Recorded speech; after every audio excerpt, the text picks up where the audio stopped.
लक्ष्मी नारायण की जय। आश्विन कृष्ण इंदिरा एकादशी व्रत कथा। एक समय द्वारकानाथ जी बोले, हे धर्मपुत्र, आश्विन मास के कृष्ण पक्ष की एकादशी का नाम इंदिरा एकादशी है। उसके महात्म्य की एक कथा मैं आपको सुनाता हूँ, कृपा करके ध्यानपूर्वक सुने। एक समय देव ऋषि नारद ब्रह्मालोक से यमलोक में आए। एक धर्मात्मा राजा को उन्होंने यमलोक में दुखी देखा। उनकी दिल में बहुत दया आ गई। तब उन्होंने उनका भविष्य विचार करने लगे और महिष्मती नगरी में आए, जहां उस राजा का पुत्र राज करता था। उन्होंने राजपुत्र को कहने लगे, तेरे पिता को मैं यमराज की सभा में बैठा देख आया हूँ।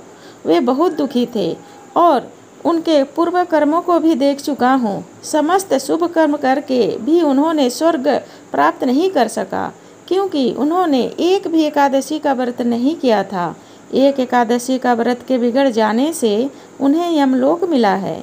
यदि तुम सभी परिवार सहित इंदिरा एकादशी का व्रत श्रद्धापूर्वक कर उसके पुण्य फलों को अपने पिता के नाम संकल्प कर दो तो उन्हें अवश्य ही इंद्रलोक मिल जाएगा।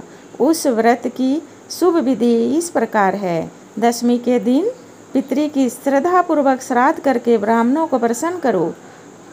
गौ को यथा शक्ति भोजन कराओ, जिसे उन गौ का पेट भर जाए, अर्थात माता समझकर यथाशक्ति पेट पूजन करो और पेट भर भोजन कराओ। मिथ्या भाषण न करो। रात्रि को भूमि पर शयन करो।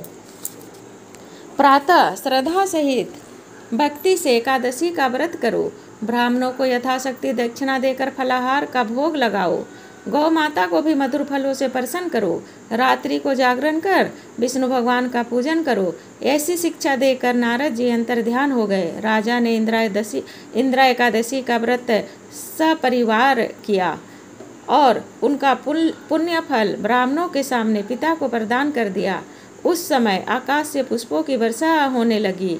इस एकादशी के व्रत के प्रभाव से उनके पिता को स्वर्ग की प्राप्ति हुई।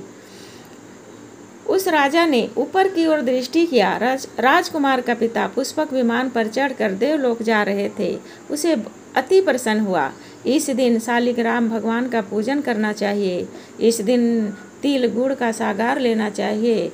जय जय है एकादशी व्रत कथा की जय। लक्ष्मी नारायण की जय।